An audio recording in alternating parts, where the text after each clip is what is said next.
Patrice Talon, président du Bénin depuis 2016, porte de grandes ambitions pour transformer le pays. Entre infrastructures modernes, réformes audacieuses et diversification économique, son projet vise à placer le Bénin sur la voie du développement durable. Mais quelles sont ses véritables priorités et quel impact pour les Béninois? Restez avec nous pour le découvrir. Et si vous aimez ce type de contenu sur l'actualité politique, abonnez-vous à la chaîne et activez la cloche pour ne rien manquer. Vaut mieux avoir l'eau un peu chère que pas d'eau du tout. Regardez tout ce qu'on investit pour le secteur de l'eau. Regardez partout. Nous n'avons rien fait presque dans le passé. On a fait des choses qu'on n'a pas entretenues. Tout est en train de tomber en panne au fur et à mesure que la population consomme de plus en plus. On déploie des centaines de milliards qui n'étaient même pas prévus. Mais je dis, je préfère amener l'eau potable à mon concitoyen, où qu'il soit, qu'il paye le prix, même si c'est cher, au moins il sait que s'il a l'argent, il peut avoir l'eau potable. Les gens qui ont l'argent, ils n'ont pas l'eau. La notion de prix cher pour l'eau, pour les péages, pour les routes, pour l'électricité, pour Internet, nous devons savoir que c'est ce que j'appelle serrer la ceinture.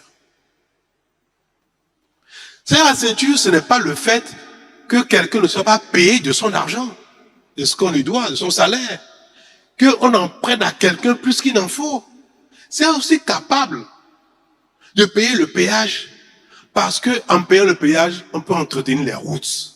On peut construire d'autres routes avec ça. En payant l'électricité, même si c'est un peu cher, ça nous permet d'avoir le courant, de l'amener plus loin pour les autres qui n'ont pas encore de courant et d'améliorer la qualité du courant. Payer l'Internet un peu plus cher, ça nous permet d'avoir la qualité qu'il faut et aussi d'envoyer l'Internet partout dans le pays. Parce qu'il faut de l'argent pour le faire. Et qui va payer? Ce n'est pas nous.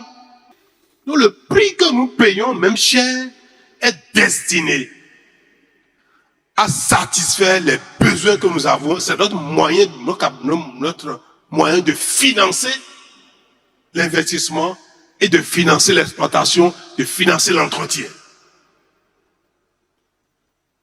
Moi, ce que j'aimerais, on va dire, faisons tout pour améliorer la qualité de l'Internet. Faisons tout pour qu'il y ait de l'Internet partout. Faisons tout pour qu'il y ait du courant partout, qu'il y ait de l'eau partout. C'est un nouveau deal que je veux, avec vous aujourd'hui, convenir et signer. Un deal nouveau, qui est que, même si c'est cher, on veut le faire. Même si c'est cher, le Bénin veut avoir l'Internet partout. Même s'il est cher, le Bénin veut avoir le courant partout. Mais c'est ça l'indépendance. C'est ça la souveraineté. C'est ça. Nous ne pouvons pas dire, on est content d'être indépendant, 65 ans d'indépendance, et continuer de tendre la main à ceux qu'on a chassés. L'indépendance, c'est payer de sa poche. La souveraineté, c'est payer de sa poche ce qui nous manque. Oui.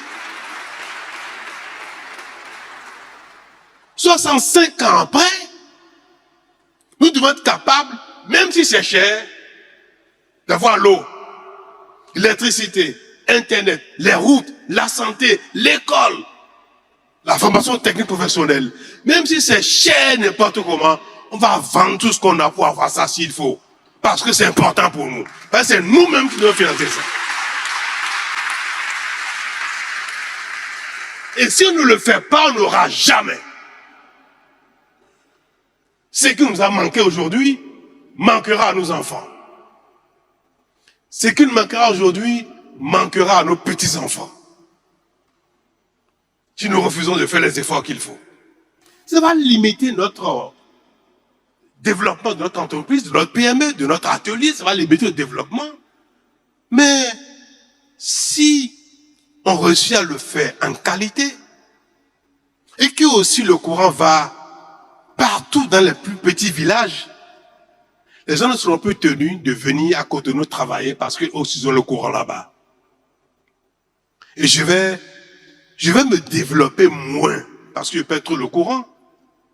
Et mon enfant, mon frère qui est au village, il va lui se développer. Parce que j'ai pêché le courant, mais ça a permis de lui amener le courant à lui aussi. Il va se développer. C'est ça, la dynamique communautaire. C'est ça la souveraineté. C'est ça l'indépendance. C'est ça la souveraineté. Est-ce que 65 ans après, nous sommes sur la bonne voie pour satisfaire tous nos besoins, avec nos efforts, avec nos salaires, même si c'est dur? Il faut pas chanter souveraineté, indépendance, fêter, danser pour ça, alors que ce que ça signifie, ce que ça traduit, nous nous éloignons de ça tout le temps. Nous n'en faisons aucun effort. Mais ce qui est important aussi de faire, c'est de veiller à ce qu'il n'y ait pas de corruption.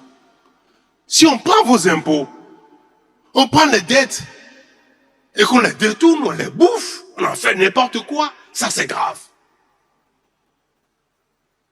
Donc la souveraineté, c'est tout ceci, instaurer la bonne gouvernance par les gouvernants. Ceux à qui on a confié le pays, ils doivent être capables de gérer avec responsabilité, sérieux, rigueur, sans détourner. Moi, quand je vois les gens, les Béninois, j'aimerais que leur principale récrimination, reproche, c'est les questions de mauvaise gouvernance. Mais on n'en parle jamais. Moi, ça me frustre de ne pas voir mes concitoyens donner plus d'importance à la bonne gouvernance qu'au reste.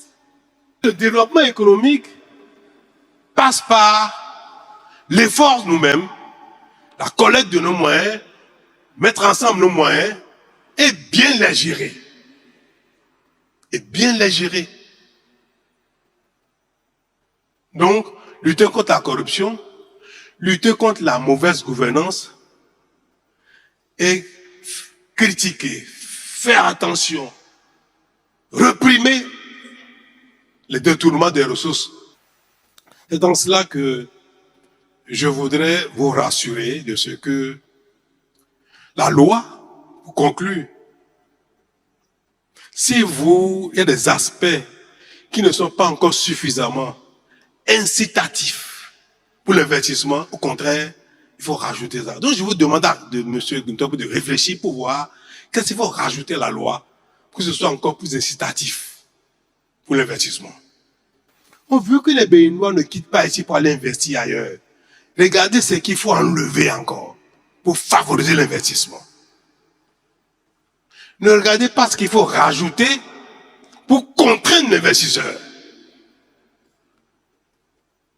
Pour que l'investisseur se dise, dans la salle, il y a des gens qui ont leur propre PME, qui ont leur atelier eux-mêmes, qui ont leur industrie, mais qui ont leur business eux-mêmes.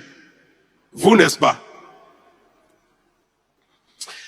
Est-ce qu'on se sépare facilement d'un employé, d'un collaborateur qui est bon? Jamais. Quelqu'un dit jamais. Vous avez entendu? L'entrepreneur, l'investisseur ne se sépare jamais de son employé qui est bon. Même s'il est capricieux, l'employeur fait tout pour le satisfaire.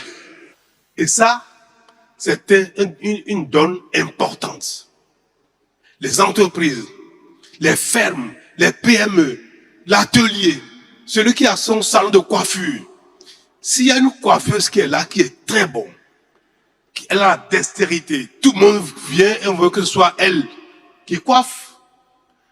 Cet employé-là, la patronne fera tout pour la garder, même si elle est capricieuse. Même si des fois elle vient en retard, elle va faire comme si elle n'a pas vu. Oui.